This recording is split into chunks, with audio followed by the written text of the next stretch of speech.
그럴 수도 있습니다. 자, 오늘 제가 이제 이 책을 할 텐데 이 책은 제목은 생각에 관한 생각 프로젝트예요. 그래서 이거 뭐지? 그러면 이 책이 사실은 이 무슨 어떤 책에나 관련 있냐면 생각에 관한 생각 연구 프로젝트거든요. 근데 사실 다른 게 아니고 연구 프로젝트인데 생각에 관한 생각이라는 건 뭐냐면 바로 요 책을 이야기해요. 이 책이 이제 생각에 관한 생각이잖아요. 그래서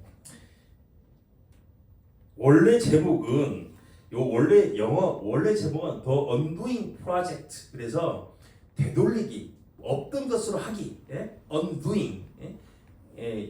라고 이게 뭐냐면 그 두 명의 심리학자가 있었는데 다니엘 카네만이라는 사람이랑 카네만이라는 분이랑 아모스 트부스키라는 그 두 분이 계셨어요. 근데 두 명이 마지막으로 한 연구 프로젝트 이름이 더 언두잉 프로젝트였어요. 두 분이 같이. 그래서 이제 그 제목을 가지고 이 책은 뭐냐면 그 카네만이랑 투불스키라는 두 명의 너무나 걸출한 심리학자가 있었는데 너무 재밌는 연구를 많이 하고 그래서 결국 노벨상을 탄 심리학자임에도 불구하고 노벨 경제학상을 탔는데 그분들에 관한 연구 플러스 그분들이 연구하게 된 과정 그리고 살아온 궤적 그리고 두 분의 관계가 같이 연구를 하면서 어떻게 서로 어떤 경험들을 하고 어떻게 관계 변하고 하여튼 뭔가 드라마틱한 스토리가 있었어요. 근데 그 스토리들을 엮어서 낸 게 이 책인데 근데 언두잉 프로젝트 하면 모르니까 근데 다니엘 카네만이나 투불스키의 연구에 관련돼서 가장 잘 알려진 책은 이 책이에요. 생각에 관한 생각. 이 책 그래서 이제 제목을 이렇게 따온 거죠. 근데 원래도 이 책의 제목은 더 완전 달라요. 근데 원래 제목은 뭐냐면 Thinking Fast and Slow라는 책이에요. Thinking Fast and Slow. 그게 무슨 말이냐? 사람들이 어떨 때는 생각을 빨리 해서 빨리 결정하고 빨리 행동을 해요. 근데 어떨 때는 천천히 생각하고 체계적으로 정보를 모아서 분석해서 결정을 내리기도 하고 그래서 많은 심리학자들이 우리 인간의 두뇌는 두 가지의 다른 체계가 있다. 하나는 분석적으로 사고하고 체계적으로 뭐 처리하고 그래서 결정하는 이런 시스템도 있고 어떨 때는 굉장히 빠르게 결정을 하고 행동하는 그런 시스템이 있다. 그래서 Thinking Fast and Slow인데 그렇게 제목을 지으니 사람들이 잘 모를 것 같아서 생각에 대한 생각으로 이 번역한 사람들이 이름 붙이고 그래서 할 수 없이 여기도 제목을 생각에 관한 생각 프로젝트 이렇게 이름이 된 거예요. 근데 그래서 이 책이 많이 팔린 이유는 데니엘 카네먼이라는 저자가 이 프린스턴 대학의 심리학과 교수인데 이분이 노벨 경제학상을 받았어요. 2002년에 노벨 경제학상을 받을 때 완전히 사람들이 충격을 받았어요. 왜냐면 이분은 경제학자가 아니고 단지 심리학자일 뿐인데 이 상을 받은 거예요. 근데 이 노벨 경제학상을. 그래서 이 책을 보면 근데 이 책이 그 지은 사람은 다니엘 카네만이고 노벨 경제학상도 받는 걸 카네만 혼자 받았어요. 근데 이 책을 넘기면 맨 앞에 그 뭐라 그러죠? 이렇게 헌사가 있는데 아모스 투벌스키를 기리며 이렇게 됐어요. 그래서 이거는 이제 투벌스키가 죽었기 때문에 이 책도 혼자 썼고 노벨 경제학상이라는 거는 살아있는 사람한테 주기 때문에 카네만이 혼자 받은 거죠. 그래서 요 책은 이제 투벌스키랑 카네만이랑 두 분이 이제 한 연구들을 총집대성해서 일반인들이 알 수 있게 이렇게 책을 쓴 거라서 요 책이 이제 이 책의 연구에 대한 내용이고 이 책은 뭐냐? 이 연구 플러스 이 연구를 하게 된 과정 그리고 그게 이제 관련되는 여러 가지 재미있는 일화들과 그분들의 어떤 정말 극적인 삶들 이런 것들을 여기다 적어놓은 거예요. 그래서 이제 이거에 대해서 좀 더 이야기를 하기로 하고 그래서 이 책도 생각에 하는 생각을 보면 여기 보면 집필 동기가 있는데, 자 보면 제가 조금 읽어보면 이 책은 지난 수십 년에 걸쳐 등장한 심리학적 발견들의 영향을 많이 받았다. 하지만 중심 주제가 태동한 시기는 1969년 내가 동료 아모스 투브스키에게 강연을 부탁한 행운의 날로 거슬러 올라간다. 이게 처음으로 두 명이 만난 날인데 그 이야기도 여기 이제 이 책 자세히 있는데, 그래서 이제 학계에 떠오르는 신성이었던 그를 만나면 흥미로운 시간들을 보낼 수 있을 것 같았다. 그래서 이제 뭐 그런 첫 챕터에 보면 아모스와 자기가 어떻게 만났는지, 그래서 둘이 어떻게 같이 연구를 하게 됐는지 쫙 있고, 그리고 이제 이 책에 이 사람들이 핵심적으로 연구를 하면서 만들어서 사용했던 이론이자 개념이 있는데, 그게 휴리스틱스라는 거예요. 휴리스틱이 뭐냐면, 우리가 여기 이 책에서는 어떻게 번역하냐면 어림짐작이다라고 이제 번역을 했는데, 그 개념에 대해서 설명을 좀 하면서 주요 연구들에 대해서 이렇게 이야기를 하고 있고, 그런데 사실 내가 이 책을 골라서 오늘 이거에 대해서 한번 그 설명도 하고 소개도 해야겠다 생각한 건 뭐냐면, 이 두 책이 이 카페 이름이랑 굉장히 밀접한 관련이 있어요. 여기 카페 이름이 너치스잖아요. 너치가 무슨 뜻인지 아세요? 여기 너치는 사실 이 책보다 더 많이 팔리고 더 유명한 책이 있는데, 이 너치라는 책이 있어요. 이 책을 쓴 사람은 누구냐면 탈러와 선스타인이라는 사람이 있는데, 원래 세일러인데 탈러와 선스타인이 이 책을 썼는데, 너치가 뭐냐면, 그래서 아까도 확인해봤는데 이 너치는 책에 영향을 받아서 그래서 이 이름을 너치를 하는 사람들로 해서 이 카페 이름을 지었더라고요. 너치가 뭐냐면, 사람들에게 어떤 특정 행동을 이끌어내거나 행동에 영향을 미치고 싶은데, 그걸 막 구구절절히 설명하고 요청하고 막 이렇게 해서 그 사람을 행동하게 하는 게 아니라, 환경을 짧은 메시지를 준다든지, 아니면 또 환경을 약간 변화를 시켜서 또 그런 메시지를 준다든지 해서 사람들이 별다르게 그 메시지를 의식하지 않은 채로 어떤 행동을 하게 되는 걸 너치라고 그래요. 슬쩍 미는 거야. 알게 모르게 슬쩍만 시그널을 주거나 힌트를 주면 사람들이 특정 행동을 더 많이 하게 되는데, 그래서 뭐 그런 게 있습니다. 그래서 여기 이 책에 보면, 이 책도 굉장히 재밌고, 사실은 제가 다시 읽어보니까 생각에 대한 생각의 프로젝트나 이 책은 굉장히 사실은 좀 되게 전문적이기도 하고 좀 어려운데, 이 책은 훨씬 재밌게 읽을 수 있어요. 그리고 이 책이 미국의 그 정책에도 굉장히 영향을 많이 미쳤어요. 왜냐하면 이 두 번째 저자인 선스타인이 이 법학자인데 클린턴 행정부에 들어가서 거기서 이 책을 바탕으로 해서 여러 가지 정책을 폈어요. 그때. 그래서 우리 그 사회에 영향을 많이 미친 책인데, 이 책을 잠깐 보면 이 책을 내가 오늘 찾아봤는데 57페이지에 보면 이제 여기 이렇게 하루하루 살아가면서 우리는 어림짐작을 사용한다. 이 어림짐작이 뭐냐면 휴리스틱이라는 거예요. 어림짐작. 그걸 설명을 해드릴게요. 네. 어림짐작을 사용한다. 어림짐작은 간편하게 활용할 수 있으며 유용하다. 자, 1983년에 톰 파커가 출간한 저서의 제목이 뭐냐면, 영어로는 The Rules of Thumbs, 엄지손가락 법칙이라는 거죠. 엄지손가락 법칙, Rules of Thumb에서 온갖 어림짐작의 사례를 소개한다는데, 이 휴리스틱스의 가장 가까운 단어는 Rules of Thumb이에요. 근데 그게 뭐냐면, 영어에서 이제 그게 Rule of Thumb이야. 그러면 사람들은 대충 다 그렇게 해. 여기서는 그렇게 하는 게 맞아. 뭐 이런 게 이제 경험에 의한 사람들 일반적으로 공유하는 그 규칙을 Rules of Thumb이라고 그러는데, 근데 그게 어디서 생긴 말이냐면, 내가 일을 하다가 여기서부터 여기까지 여기서 여기까지 내가 거리를 알고 싶어, 길이를 알고 싶어. 근데 차가 있어야 되는데 차가 없네.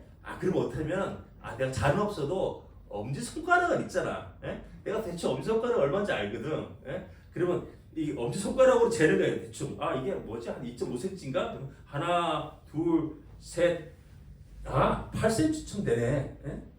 이렇게 해서 엄지손가락으로 대신 재는 거예요. 그게 룰 오브 썸이고 어림짐작인데 그거를 이제 그 휴리스틱이라는데 휴리스틱은 무슨 말이냐면 아인슈타인이 사실은 학계에 써서 유명해진 말인데 휴리스틱은 수학 문제를 푸는데 수학 문제를 정확히 풀기 위해서는 우리가 정석이 딱 생각이 나야 돼. 정석이 수학 그 문제를 푸는 정답으로 가는 과정이 딱 있을 거 아니에요. 근데 정석이 생각이 안 나는 거야. 그럼 우리가 어떻게 해야 되는데? 그럼 우리가 뭐 대입법이라는 걸 쓰기도 하고 그 다음에 이거를 푸는데 뭔가 딱 맞지는 않은데 비슷한 뭐 다른 정석이 있어. 근데 그러면 일단 그거를 우리가 갖다 이제 쓰는 거죠. 그러면 이제 쓰면 그게 일단은 내가 그거는 일단 편리하게 갖다 쓸 수 있는 거예요. 지금 이 상황에서 그게 답을 꼭 맞는다는 보장은 없어. 그러나 대충 맞아. 엄지손가락 재도 대충은 맞아야 돼. 그래서 굉장히 유용해. 그러나 꼭 맞지는 않고 어떨 때는 틀리기도 하고 어떨 때는 그게 치명적인 오류를 낳기도 해.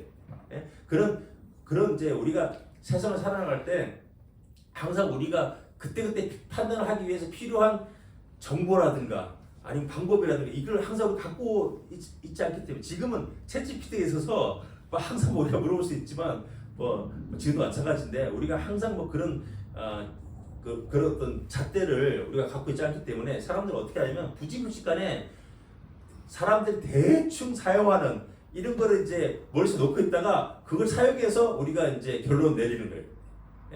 그래서 예를 들어서 가장 쉬운 예는 예를 들어서 가습기를 사러 갔어. 가습기인데 가습기 매장 갔더니 가습기가 막 종류가 여러 가지 많아.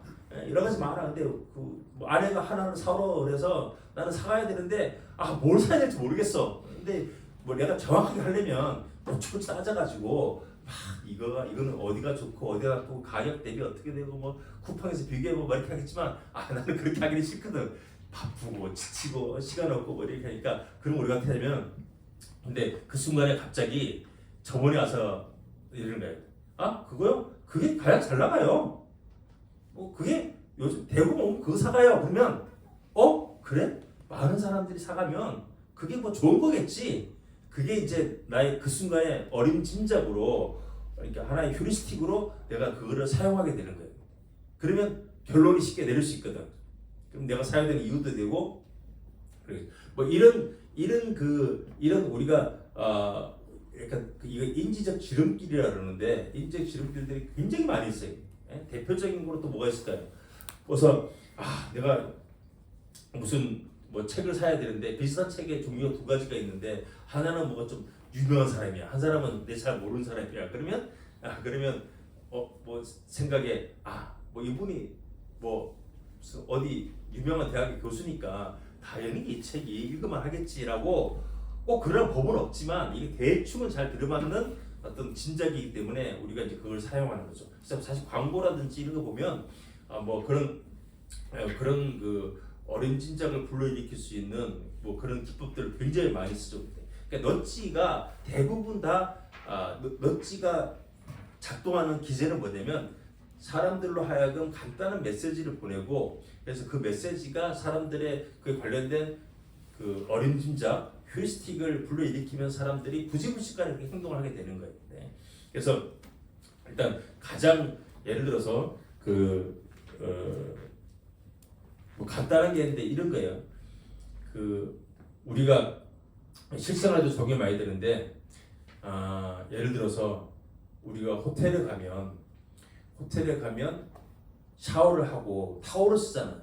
타월을 쓰는데 사실 집에서는 샤워를 한 다음에 타월을 한번 닦고 그 다음에 또 이제 펼쳐서 말리고 또 쓰고 이렇게 하는데 하호텔에 가면 대부분 사람들이 한번 쓰고 나면 그냥 버려요. 근데 그리고 또 호텔에서는 그걸 또 세탁을 또 해야 되고 이렇게 하는데 호텔집 입장에 이런 거지. 이거를 우리가 세탁을 할 수 있지. 근데 물 낭비잖아.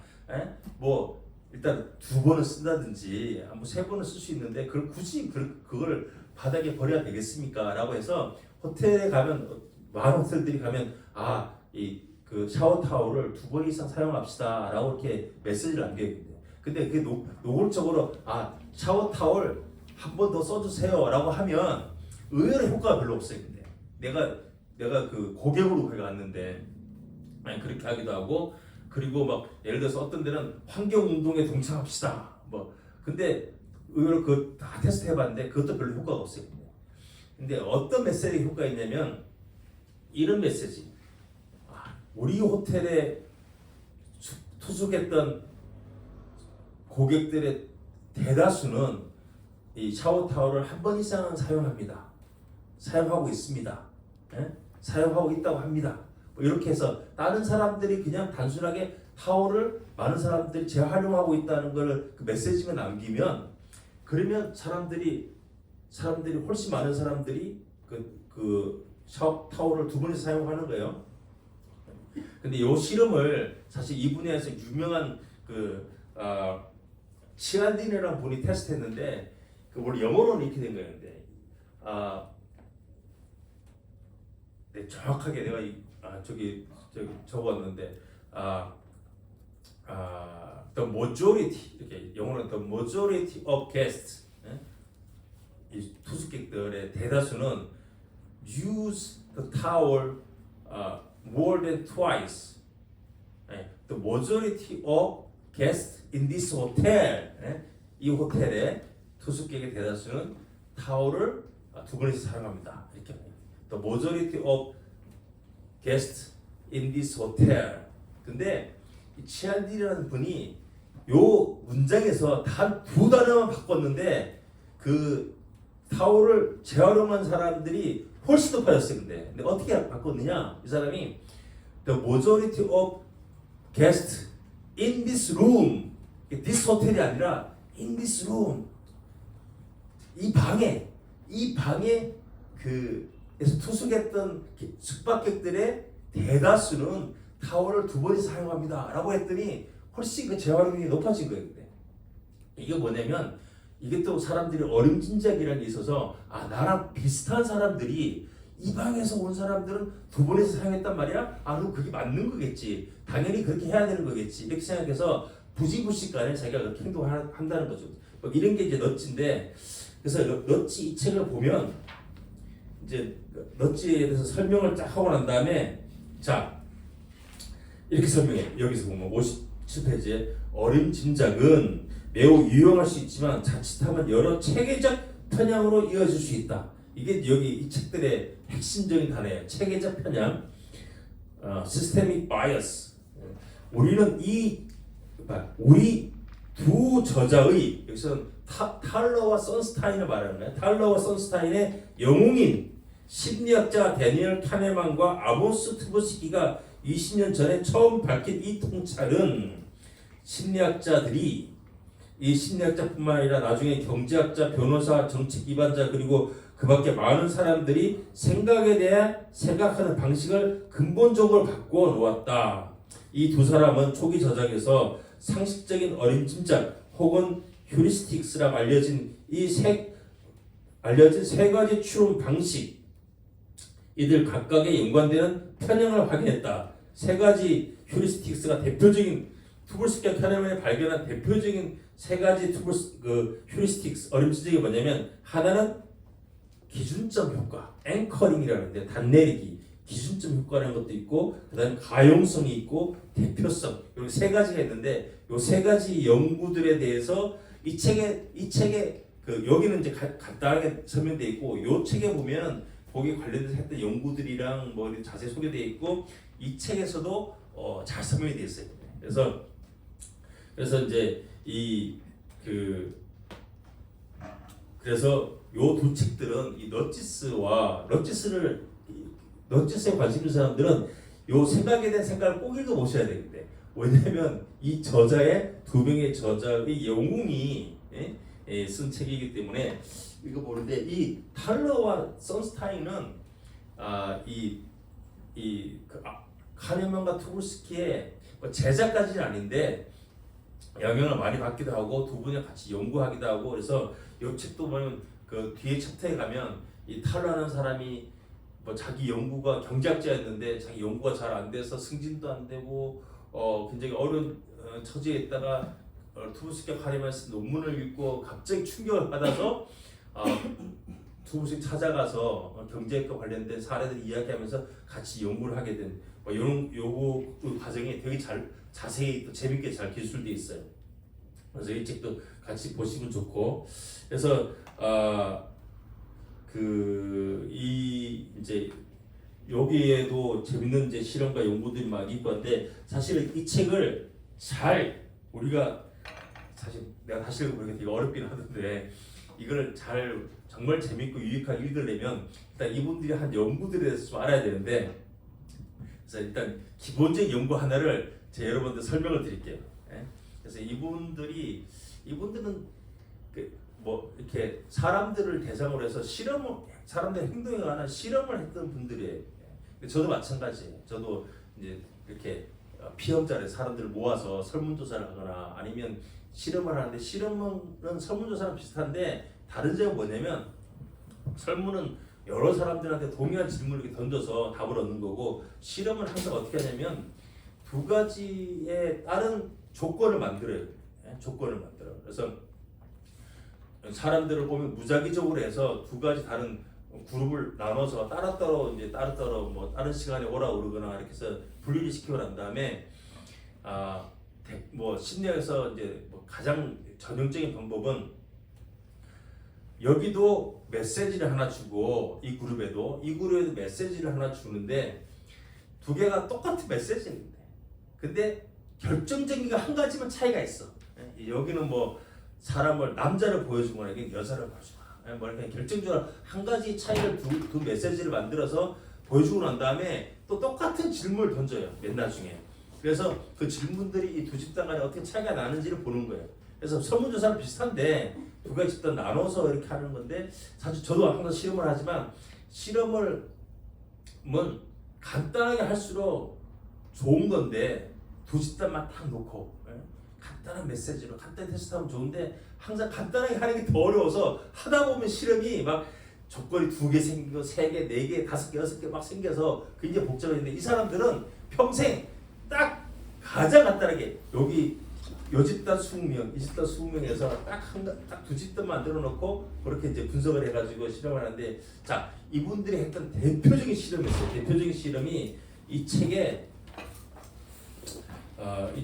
이제 그 313페이지에 나오는데 이게 이제 아시아 질병에 대한 문제라고 이렇게 나와 있는데 자 제가 한번 여러분들이랑 한번 플레이를 해야 되는데 자 우리가 이제 이것도 간단한 실험이니까 약간 이게 사실 이제 지금 말로만 하기는 약간 복잡하긴 한데 자 여러분들은 어떻게 하면 내가 무작위로 여러분들 두 번 역할을 하셔야 되는데 한 번은 실험 조건 1에 우리 피험자의 역할을 해야 되고 또 그렇게 하고 난 다음에 두 번째로 첫 번째 결과를 잊어버리고 실험 조건 2에 할당된 사람으로서 여러분 문제를 풀어야 되는데 자 여러분 다 왔어. 제가 여러분한테 문제를 낼 테니까 여러분은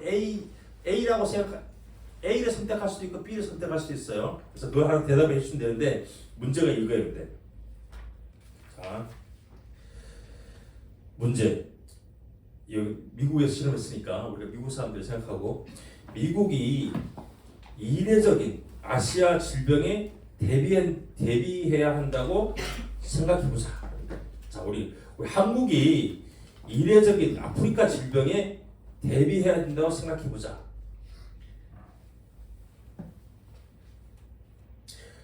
이 질병이 발생하면 600명이 사망하리라 예상한다.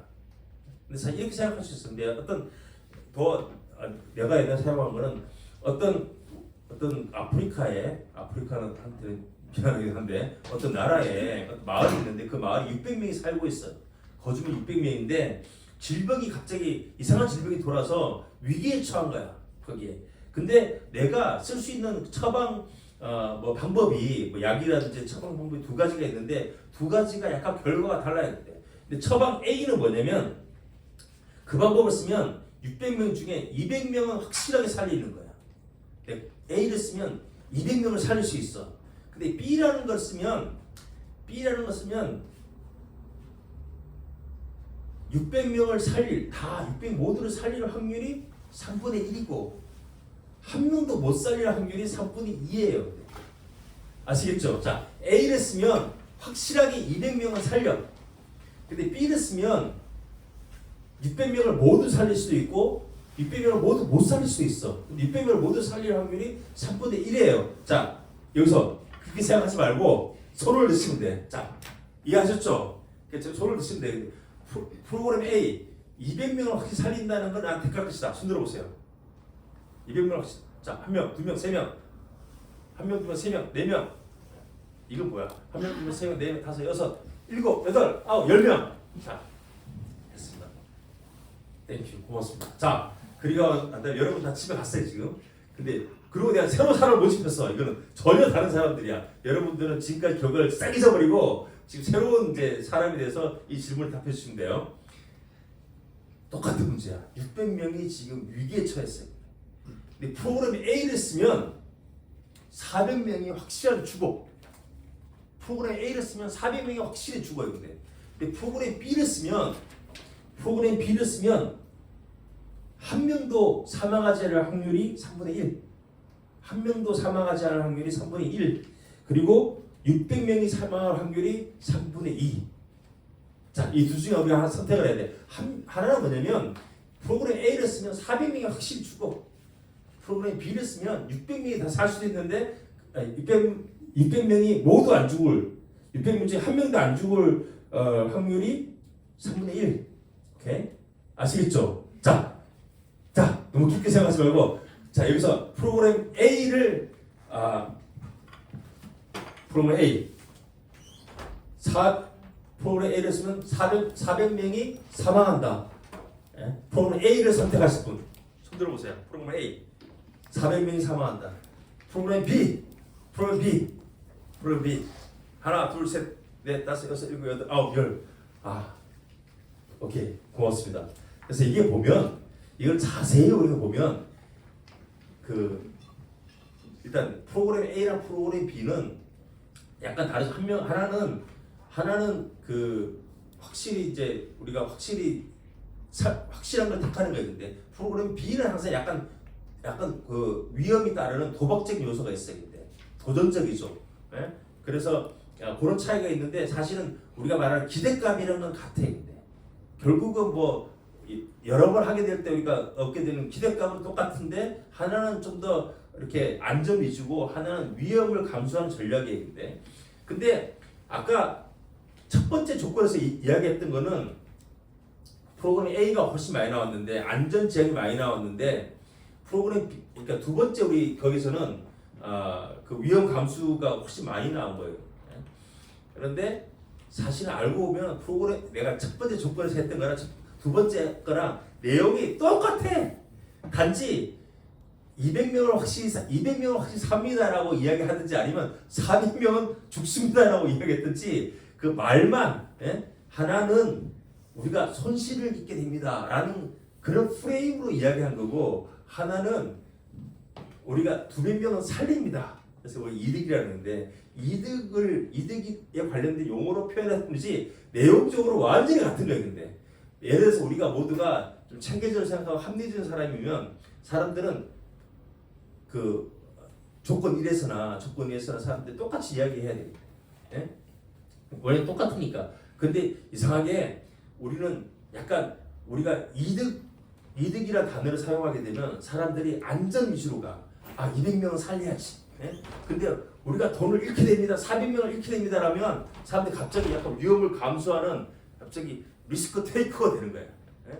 그래서 이게 이제 이런 실험을 해서 이분들이 사이언스라는 가장 우리 학계에서 가장 좋은 저널에 이 논문을 실었는데 그리고는 이 전망 이론이라는 이름으로 우리가 이제 전망 이론 또 프레임과 관련해서 가장 사람들이 많이 이용되고 있는 이게 연구예요. 이쪽 방향에.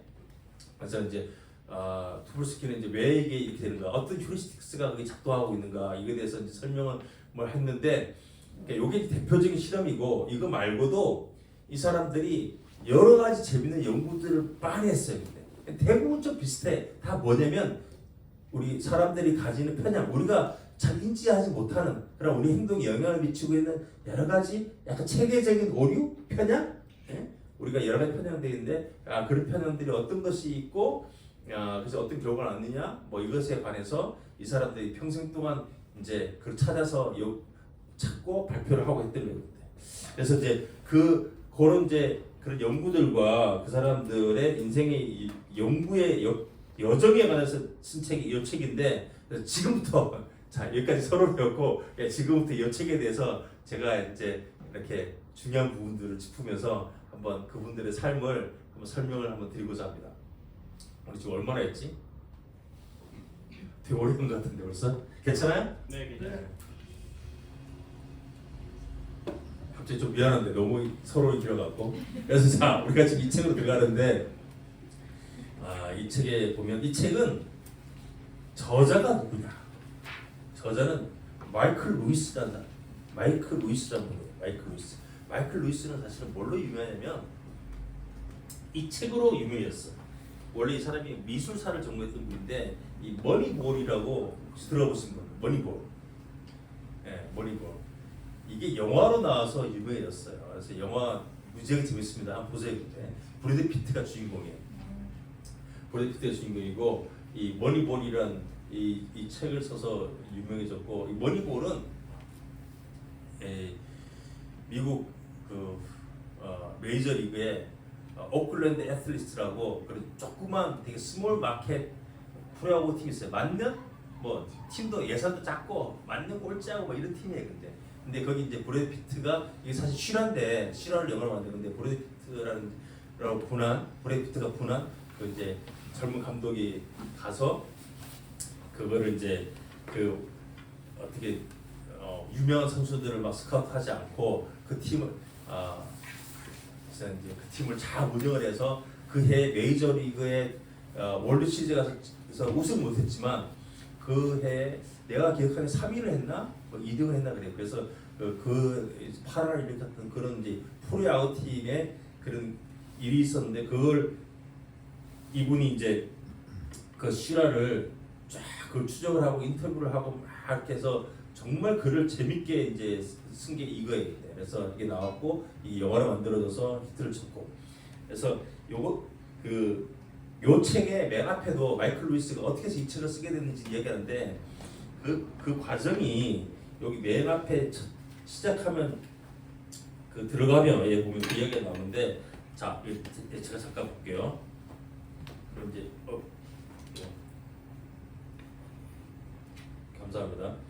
그래서 이제 이 머니볼이라는 책을 써가지고 이 사람이 대스타가 된 거야. 이 마이클 루이스가 베스트 작가가 돼서. 근데 여기 보면 10페이지 보면 어떻게 나왔냐면, 내 책에 대한 요라는 반응이 잠잠해졌을 때도 한 가지 반응만큼은 유독 오래 살아남았다. 당시 시카고 대학 교수 2명의 평가였는데 한 사람은 경제학자 리처드 탈러, 요 아까 넛지를 쓴 그 사람이에요. 근데 탈러였고 또 한 사람은 법학 교수 캐스 선스탄이었다. 이 두 명이 뭐라고 그랬냐면, 이 두 명이 뭐냐면 사실 조금 더 이야기하면 머니볼이 어떤 스토리냐면, 그 야구 프로야구단 잘 되려면 선수 스카우트를 잘해야 돼요.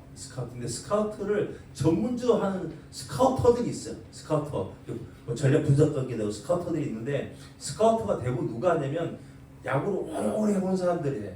야구를 막 정말 오래 해본 사람들이. 근데 그 사람들이 뭐 체계적으로 막 이론이 있고 데이터가 있는 건 아닌데 그 사람 나름대로 경험이 있고 감이 있고, 그래서 이 사람들은 딱 그 뭐 고등학생이라든지 아니면 저쪽에 뭐 무슨 어디 뭐라 그러지 뭐 멕시코라든지 뭐 베네수엘라 가서 그 아마추어 선수를 딱 보고 쟤는 메이저리그 가면 성공하겠어.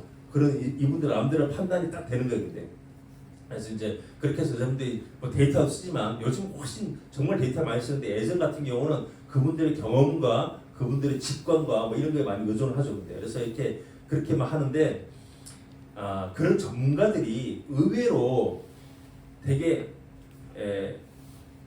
체계적인 오류를 보면 체계적인 전문가들도 자기들도 모르는 사이에 어떤 체계적인 오류, 실수 뭐 이런 거를 하는 거예요. 근데 그 오클랜드 애슬리스의 그 감독이 갔을 때 그 전력 그 프론트에 누가 있으면 뭐 MIT인가에서 경영학과 통계 뭐 이런 걸 공부했던 아주 20대 젊은 그 직원이 한 명이 있었어요. 직원은 뭐 야구를 해본 경험은 없어. 야구를 좋아하는 팬이지. 근데 이 친구는 경쟁을 하고 통계를 잘해야 돼. 근데 이 친구가 데이터를 막 분석을 해가지고 남들은 결론을 얻은 게 볼넷을 많이 얻어나간 선수 훌륭한 선수다. 팀에 도움이 된다. 막 이런 데이터에 근거한 새로운 룰들을 만들어내는 거예요. 근데 그래서 그래서 이 책 그 감독이 그 20대인 20대인 그 친구는 나중에 뭐 ML NBA 가서 유명해지고 막 그런 이제 감독이 다 되는데 그래서 전문가들이 체계적으로 오류를 범한다. 그리고 우리가 믿을 것은 데이터다. 뭐 이거를 이제 그래서 데이터에 의존해서 데이터에 의존해서 새로운 것도 만들어내고 그렇게 해서 스카우트를 잘하고 팀 운영해서 그렇게 월드시리즈 우승할 뻔했다는 게 그 스토리예요. 근데 그래서 이 책을 딱 나왔을 때 딴 사람들은 와 다 좋아했는데 대단하다 뭐 이렇게 했는데 이 탈러와 선스타인은 뭐라고 그러냐면 이 사람은 흥미로운 사실은 이 두 교수 모두 동의했다. 하지만 머니볼의 저자는 야구 선수 시장이 비효율적으로 운영되는 더 근본적인 이유를 파악하지 못한 것 같다고 했다. 그 비효율성은 인간 정신의 작동 방식에서 비롯됐다. 일부 야구 전문가가 야구 선수를 오판하는 방식, 즉 어떤 분야든 전문성 때문에 판단을 그르치는 방식은 여러 해 전에 이스라엘의 심리학자 데니엘 카네만과 아모스 투브스키가 이미 설명한 바 있다. 이렇게 이제 이 서평을 쓴 거예요, 이 사람이. 그래서 이 마이클 루이스는 그때 처음으로 이 카네만이나 투브스키 이야기를 처음 들은 거야, 근데. 그래서 그런 사람들이 있단 말이야. 네, 그 사람들 알아봐야겠다. 그래서 이분이 그 서평을 만나기 전까지는 이 마이클 루이스는 이쪽 분야에 대해서 전혀 알지도 못하고 투브스키 카네만도 알지도 못하고 뭐 이렇게 했는데 그런 계기로 해서 관심을 가지게 됐고 그래서 이 사람이 이제 논문을 읽고 책을 읽다 보니까 와 이분들이 연구와 이분들이 인생이 너무너무 재밌는 거야. 그래서 이 책을 이제 내가 쓰게 됐다 해서 그 후 몇 년 동안에 한 100명도 넘는 사람들을 인터뷰하고 자료를 모아서 그리고 마이클 루이스가 이 사람들 쓴 논문들을 다 공부를 하고 그렇게 해서 이 책이 나오게 된 거야. 이 스토리가. 마이클 루이스는 내가 알기로 이분은 이제 우리가 난픽션 라이터, 난픽션 작가인데 난픽션으로 해서 책을 써서 이 세상에서 돈을 가장 많이 버는 작가 중 한 명이에요. 완전히 베스트셀러인데 난 이분이 쓴 책도 정말 좋아하는데 예를 들어서 빅 숏이라는 이 책이 있어요. 빅 숏이라는 게 있는데 그것도 영화로 나와서 영화도 무지하게 재밌어요. 근데 그거는 막 리만 브라더스 터지고 막 이렇게 할 때 미국 경제가 망할 것이라는 그런 데이터를 가지고 있던 사람들이 전 재산을 투자자 다 모아서 전 재산을 공매도라는 방법으로 역으로 올인하고 난 다음에 결국은 미국 경제가 망하고 난 다음에 엄청나게 이제 돈을 크게 버는 그때 실화를 바탕으로 해갖고 쓴 소설인데 소설이나 논픽션인데 그것도 무지하게 재밌고 영화도 재밌는데 그러니까 마이클 루이스가 이 머니볼을 쓰고 난 다음에 탈러와 선스타인 멋진 저자들을 알게 되고 저자를 통해서 세상에 이런 심리학자도 있단 말이야. 그래서 이제 이 책을 쓰게 된 거죠. 그래서 관심 있는 분들은 이 책을 한번 읽어보시면 저는 너무너무 재밌게 읽었는데 읽으시되 첫 챕터에 가면 제목이 유방남이라고 되어 있는데 가슴이 큰 남자 이야기인데 요거는 사실은 저는 스킵하는 걸로 권장해 드립니다. 여기서 사는데 재미가 없어가지고 여기서 대부분 그냥 스탑해버려요. 근데 두 번째로 가면 챕터 2로 가면 여기서부터 재밌는데 이거는 이제 처음엔 데니얼 캐네만이라는 사람의 이제 유년 시절부터 이야기 시작하는데 데니얼 캐네만은 둘 다 이제 이스라엘 사람들이니까 둘 다 유태인이겠죠. 카네만 투브스키도 그렇고 카네만은 어릴 때 유년을 너무나 불행하게 보냈습니다. 아버지는 화학자였는데 납치를 피해서 숨어서 계속 다녔는데 그래서 이제 프랑스로 이제 쫓겨가고 프랑스에서도 계속 이제 하면 너가 유태인이야 유태인이 발각되면 죽는 거야 그때는. 그래서 닭장 속에 유년을 닭장 속에서 숨어서 지내기도 하고 그리고 이제 예뻐서 죽을 고비에 넘기고 아버지는 결국은 이제 독일 군에 의해서 사살당하고 이런 이제 그러다가 이제 그 이스라엘이라는 나라가 세워지고 난 다음에 이스라엘 가서 그래서 청소년기를 보내고 그 다음에 이제 이스라엘의 한 대학으로 와서 심리학을 공부하게 되고 그런 스토리가 2장에 이제 재밌게 돼 있고. 자, 그럼 3장은 뭐냐? 3장은 뭐겠습니까? 3장은 3장인가? 3장은 드디어 투브스키라는 사람인데 얘 이제 유전시에 나오겠죠. 그래서 투브스키도 그 인생이 특이한 게 뭐냐면 이스라엘 사람들은 원래 이제 고등학교를 졸업하면 군대를 가요. 그래서 대부분은 이제 바로 군대를 가서 그러니까 지구상의 많은 나라들이 고등학교 졸업하고 바로 이제 군대를 갔다가 군대를 제대하고 난 다음에 대학을 시작한 나라들 꽤 있어요. 근데 북한도 그렇고 이스라엘도 마찬가지인데 그래서 그 투브스키는 대학교를 졸업하고 뭐가 되느냐면 그 특공 부대원이 돼. 특공 부대원에서 이 사람 정부가 뭐냐 낙하산 그러니까 우리나라 말하면 특공 뭐라 그러지 하여간 그래서 이 사람이 낙하산 안에서 이제 그 뛰어내리는 졸업하자마자 했는데 그 사람이 됐고 이 사람 이 사람 평생 이제 전쟁을 계속 경험하게 되는데 이스라엘 같은 경우는 전쟁이 나면 예비군도 바로 전쟁에 투입해서 하게 되는데 공부를 시작하기 전에도 이미 전쟁을 이제 경험을 해갖고 그때 여기도 보면 나오는데 그 이제 20살의 어린 나이인데 자기 부하가 이 폭탄을 잘못 터뜨려가지고 폭탄이 터지게 됐는데 그때 자기가 그 투브스키가 달려갖고 그 병사를 건져내고 병사 위로 자기가 몸을 던져서 엎드려 뭐 이렇게 해서 병사도 살고 투브스키 살고 그러니까 투브스키는 이미 학교에 오기 전에 전쟁 영웅이었어요. 그때 그래서 훈장을 받고 그러고 난 다음에 대학 교수를 하다가도 이제 뭐 이스라엘과 시리아 간에 6.1 전쟁이 터지고 이런 전쟁이 계속 있었거든요. 근데 전쟁이 터지면 바로 전쟁하고 심지어 미국에서 대학 교수를 하다가 스탠포드 대학에서 그때 교환 교수가 있었나? 그때도 미국에 그러니까 그 이스라엘 전쟁이 되니까 카넬만과 투브스키 둘 다 하여간 그 방법을 짜내서 이스라엘에 돌아와서 전쟁에 참여하고 그래서 사실 이 사람들은 연구하다가 전투를 하고 그래서 저 군인과 이제 그걸 이제 동시에 같이 했던 분들인데 자 우리 몇 시에 끝나면 돼요 근데 제가 하여간 제가 9시 전에 끝내겠습니다. 15분 내로. 그래서 그런 아모스의 이제 어릴 때의 삶들 이런 것들이 이제 쭉 나오고 아모스 투브스키 그래서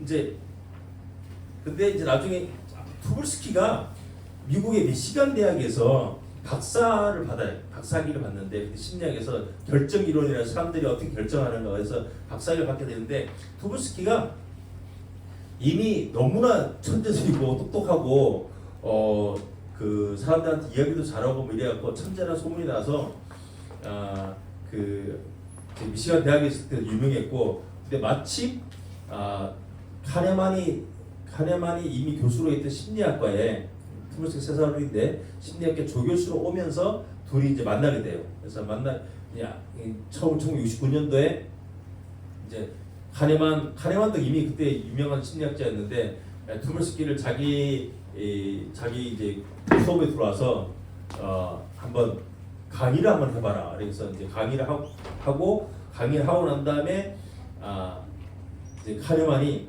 투브스키한테 야 너가 소개한 그 이론은 말이 안 되지 않냐? 그리고 막 비판을 해요.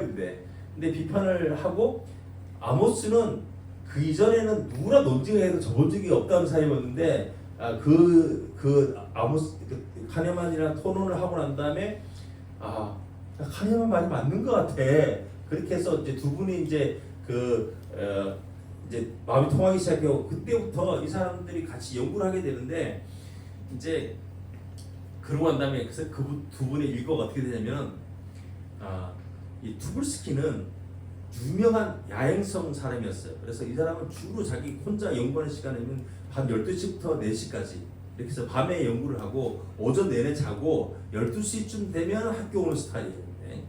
근데 이 카네만은 새벽형 인간이야. 항상 아침 일찍 일어나서 일을 하고 그다음에 저녁에 빨리 자고. 그래서 이 두 사람은 항상 한 12시경에 같이 만나면 여기 나한테 인기 없는 식당 가서 둘이 맛없는 걸 하여간 피쉬 앤 칩스를 항상 먹고 걸어다니면서 이야기하고 오후 내내는 세미나방 조그만 방에 들어가서 둘이서 거기서 뭘 토론을 하는지 뭘 하는지 밖에 나서 옆에서 들으면 둘이 막 낄낄낄 웃고 떠들고 막 하면서 타자 치는 소리 들리고. 근데 그래서 오후 내내 그 사람들이 같이 작업을 하면서 논문을 쓰고 그리고 저녁에 헤어졌다가 그 다음날 다시 점심 때 만나고 이런 이상 그 일상 루트인데 둘이 모여서 걸어 다니고 그 다음에 이제 같이 모여서 뭘 하냐면 아까 우리 실험에서 했던 그런 스토리를 막 짜는 거예요. 스토리를 또 짜고 그 다음에 이제 그리고 그 사람들 실험 디자인을 하고 또 데이터를 모으면 분석을 하고 논문을 쓰는데 이 사람들은 논문을 쓰는데 어떻게 쓰냐면 항상 둘이서 꼭 같이 쓰는 거예요. 같이. 그래갖고 아모스 투부스키 하는 말이 우리는 문장이 있으면 이게 내가 쓴 문장인지 투부스키가 쓴 문장인지 우리는 절대로 알 수가 없다. 왜냐면 우리는 모두 문장을 같이 썼기 때문에. 그러니까 둘이 완전 한 몸이 돼서 연구를 한 거예요. 그래서 그래서 이 사람들이 논문을 쓰면 저자 이름을 정해서 저자 이름의 순서를 정해야 되잖아요. 그래서 그게 이제 오토십이라고 되게 중요한데 근데 이분들은 어떻게 하냐면 누가 더 많이 기억했는지를 알 수도 없는 거예요. 둘이 똑같이 했기 때문에. 그래서 맨 첫 번째 이 사람 논문이 나왔을 때 동전을 던져가지고 먼저 나온 사람이 투불스키였어요. 그래서 투불스키 카네만 이렇게 논문이 나왔고 그 다음에는 무조건 순서를 바꿔서 계속 순서를 바꾸면서 평생 이 사람들이 그렇게 쓴 거예요. 근데 그래서 이 두 사람이 이제 연구를 이렇게 기가 막히게 새로운 아까 인간 편향에 대한 새로운 것을 찾아내고 그걸 찾기 위한 기가 막힌 시나리오를 만들어내고 예를 들어서 이런 거 했지. 이 사람이 또 하나 실험을 이야기하면 앵커링 이펙트라고 뭐 기준점 뭐 앵커링 다칠리다 이게 있는데 이거는 이 사람 어떻게 하냐면 이분들이 이렇게 돌아가는 원판 숫자가 1부터 100까지 있는 이런 원판을 이렇게 만들었고 이게 버튼을 누르면 딱 이렇게 어떤 한 숫자에 화살표 가게 그 원판을 만들어 갖고 원판을 어떻게 잘 만들어 갖고 하나는 한쪽 건에서는 버튼 누르면 항상 14에 딱 서게 돼 있어. 14에 한쪽 건에서는 딱 누르면 항상 이게 60에 서게 돼 있어요. 근데 학생들 딱 모아놓고 그 원판 한번 돌려보라 그래요. 근데요. 아니 원판을 먼저 돌렸나? 원판을 이렇게 돌려. 뭐 순서 상관없어요. 원판을 돌려갖고 60에 나오잖아요. 근데 60이 나오고 난 다음에 뭐냐면 애들한테 질문하는데 유엔이 있는데 유엔에 있는 아프리카 나라의 개수가 몇 개나 될까? 마침 60이 나왔으니까 60보다 클까 적을까? 이렇게 물어보는 거예요. 그리고 다른 조건에서는 14가 나왔네? 야 그럼 아프리카의 나라 숫자는 14보다 적을까 많을까? 이거 물어보는 거예요. 그렇게 하면 그게 결론부터 이야기하면 60을 원판에서 나왔을 때는 사람들 60 근처에서 이야기를 해. 답은 이제 뭐 중간인데 60도 시작을 해갖고 한 50 몇 개인가 40 몇 개인가 이렇게 해서 이렇게 사람들이 평균이 나오고 14가 되면 사람들이 14보다 많지 않을까? 그러면 뭐 17, 18, 20 이렇게 나와서 결국 보면 두 개가 차이가 되게 많이 나요. 그래서 이걸 어떤 우리가 숫자를 강조를 하게 되면 사람들이 그 숫자를 기준점으로 해서 거기서 생각을 하기 때문에 근데 사람들이 거기에 기준점이라는 힘을 가지기 때문에 이 충분하게 이게 조정이 되는 게 아니라 이게 insufficient adjustment라는데 불충분한 조정이 벌어진다는 걸 이 사람이 이제 이를 찾아내서 앵커리 이펙트도 사실은 여러 가지 그 연구에서 굉장히 많이 쓰이는 이론이고 정책에도 쓰이는데 근데 그런 연구를 하는 거지. 어떻게 하면 둘이서 거기 밥 먹고 같이 이야기하고 뭐 이렇게 하면서 밤낮없이 그런 거를 생각을 해내고 만들고 하는 거예요. 그래서 둘이가 너무너무 행복하게 논문을 쓰고 이렇게 했던 거예요. 근데 항상 뭐 좋은 일이 있을 수 없잖아요. 그래서 이 두 사람이 연구가 유명해지니까 그 두 명은 정말 이스라엘 애국자이기도 하고 군인이기도 했는데 이제 미국에서 천재란 소문이 나서 이 두 명을 이제 미국 큰 대학에서 스카우트를 하려고 채용하는 얘기가 제시를 하는데 이제 채용하려고 하는데 문제는 뭐냐면 스탠포드라는 대학이 이제 뭐 가장 사실은 심리학까지 가장 좋은 대학인데 거기서 야 아모스 너만 와 우리 너를 뽑아줄게 이렇게 했는데 그 아모스는 야 뽑으려면 둘 다 뽑아야지 이 일은 이 모든 연구들은 나 혼자서 한 게 아니고 우리 둘이가 정말 누가 썼는지 알 수 없어 우리가 둘 다 같이 한 일이야 그렇게 하는데 학계의 소문이 어떻게 나냐면 야 아모스 네가 젊고 네가 다 했겠지 야 너는 원래 천재잖아 카네만은 그냥 이렇게 도와서 했겠지 뭐 혼자 다 했겠어 그래서 사람들은 그 둘은 똑같이 일을 했다고 해도 사람들이 투블스키가 가장 열심히 잘하고 그러니까 스탠포드가 투블스키만 채용하려고 한 거예요. 그래서 결국은 투블스키가 거기 스탠포드에 가요. 그리고 카네만은 이제 캐나다에 있는 대학으로 거기로 이제 대학을 옮겨난 다음에 그러고 난 다음에 그렇게 아름다웠던 두 명의 관계가 그러니까 두 명의 부인들이 질투할 정도로 너무너무 서로 사랑하기도 하고 같이 했던 두 명이 계속 이게 이제 엇나가기 시작해서 결국은 이 두 사람의 사이가 이제 완전히 갈라져. 그래서 두 명이 둘 다 막 고통스러워하기도 하고 그리고 이제 그리고 그 과정이 뭐냐면 학계가 이제 상을 주는데 투블스키한테 계속 상을 주는 거야. 뭐 맥카더 어워드하고 미국 할리몬 뭐 정의원이 되고 근데 카네만은 상을 안 주고 그러니까 투블스키는 가는 데마다 와 이거는 나 혼자 산 게 아니고 둘이 같이 한 거니까 상을 줘도 같이 줘야 돼왜 나만 주는 거야 그렇게 하고 이제 계속 봤는데 카네만은 맨 처음에 있다가 이제 투블스키한테 너는 왜 나를 정의원으로 추천 안 해? 예? 뭐 이렇게 이제 하기도 하고 그래서 둘이 결국은 둘이 완전히 이제 헤어지고 이제 다른 사람들이랑 그 몇십 년 동안 투블스키와 카네만은 꼭 둘만 논문을 썼지 제3자를 절대 안 끼워줬어요. 근데 그러다가 다른 사람들이랑 연구하기도 하고 탈러랑 연구하기도 하고 막 이렇게 해서 둘이 완전히 이제 갈라서게 됐는데 그때 어떤 일이 있었냐면 투블스키와 카네만이 한 연구를 공격하는 또 새로 여러 이제 연구자들이 있었어요.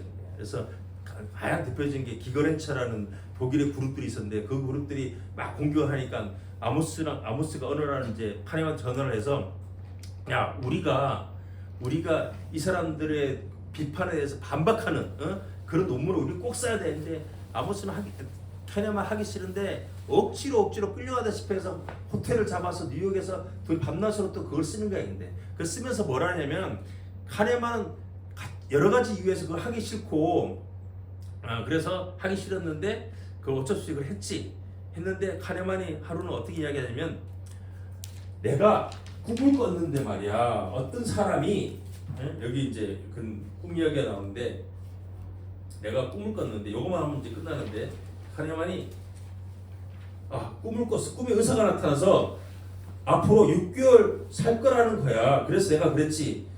내 인생의 마지막 6개월을 이런 쓰레기를 연구하면서 보내려면 누구나 예상하지 못했을 텐데 정말 끝내주는군요. 그 다음날 아침에 아모스에게 꿈 얘기를 해줬어. 그래서 아모스가 된 일을 바라보며 이렇게 말했어. 다른 사람 같으면 재밌다고 하겠지만 난 아니야. 살 날이 6달밖에 안 남았어도 이 일은 나랑 마저 끝내야만 돼. 응? 이렇게 이야기해. 그러니까 아모스는 원래 전투적인 사람이라서 우리가 내일 모레 죽더라도 이건 해야지. 뭐 이렇게 얘기하는 거야. 그렇게 해서 둘이가 결국은 그걸 끝냈는지 하게 헤어졌는데 자 그러고 난 다음에 데니가 말했어. 일종의 이혼이었어요. 그 막판에 대판 싸우고 둘이 또 헤어진 거야. 일종의 이혼이었어. 사흘 뒤에 아모스가 데니한테 전화를 걸어 몇 가지 소식이 있다고 했다. 눈에 있는 종양이 악성 흑색종으로 밝혀졌다고 의사들이 아모스를 정밀 검사한 결과 곳곳에 암투성이었다. 앞으로 잘해야 6개월 살 거라고 했다. 데니가 꿈을 꿨는데 사실은 암에 걸린 사람은 투브스키가 암에 걸린 거야. 근데 투브스키 암에 걸려서 데니는 아모스가 그 소식을 전한 두 번째 사람이었다. 그러니까 자기 와이프하고 두 번째 이야기야. 그러니까 사실은 데니한테도 가장 중요한 사람, 그러니까 아모스한테도 아모스 투브스키한테 가장 중요한 친구는 데니였던 거지. 우린 친구야. 자네가 우리를 어떻게 생각하든 그렇게 해서 그러고 난 다음에 이제 데니가 와서 간호해 주기도 하고 그러다가 결국은 아모스는 몇 개월 못 살고 그 완전히 자기 40대 말에 가장 자기 인생의 피크에 있고 가장 찬란하게 잘 나갈 때 이 사람은 죽어요. 이 카네만 투브스키가. 근데 투브스키가 마지막 유언은 뭐냐면 이렇게 이야기해. 막 이거 콜로니에게 전화를 걸었다. 콜로드니가 그때를 회상했다. 굉장히 조급해졌어요. 잠깐만 여기 그래서 여기지. 그래서 이제 자 뭐 이렇게 이야기하다가 이 마지막 유언이 뭐냐면 유언 비슷한 게 나는 요게 이제 가장 내가 좋아하는 구절인데 이제 곧 죽어가니까 이제 죽음에 대해서 이제 아모스가 이야기를 하는데 아모스가 뭐라냐면 삶은 책이야. 얇은 책이라고 해서 좋은 책이 못 될 이유는 없지. 정말 좋은 책이었어. 그러니까 나는 짧게 살아가지만 비유하자면 내 삶은 얇은 책이지. 근데 얇은 책이라고 꼭 뭐 안 좋은 책이 필요 없잖아. 좋은 책이었어. 그러니까 그래서 젊은 나이에 자기가 그렇게 해서 그때 자기가 죽지만 그래도 그 사람은 자기가 살았던 인생에 대해서 자기가 했던 연구에 대해서 긍정하고 그렇게 하고 이 사람은 죽었어. 그러고 난 다음에 카네만은 사람들이 카네만은 그냥 아모스가 한 연구에 얹혀졌겠지라고 했는데 카네만은 혼자 연구해서 또 엄청나게 유구한 연구들을 막 하기 시작한 거예요. 그래서 사람들이 그때 카네만도 정말 천재였구나 알게 되고 그리고 카네만은 미국에서 곧 이제 프린스턴 대학으로 옮기고 프린스턴 대학에서 옮겨서도 굉장히 어떤 중요한 연구들을 많이 했고 그리고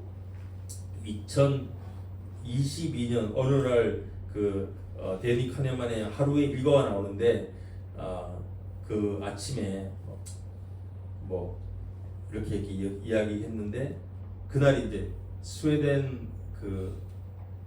스웨덴의 노벨 경제학상 이제 수상자들한테 전화를 하는 날에 그 노벨상 위원회에서 그러니까 카네만이 후보였거든. 그래서 이제 후보인 사람들은 항상 거기 가서 한번 강연을 한번 해야 되고 하는데 강연하고 와서 그날 전화를 기다리고 근데 전화가 안 와서 뭐 괜찮아 해마다 쓸만한 사람 이렇게 마련이지 이렇게 이야기하고 오는데 마지막 구절이 뭐냐면 그리고 전화가 울렸다.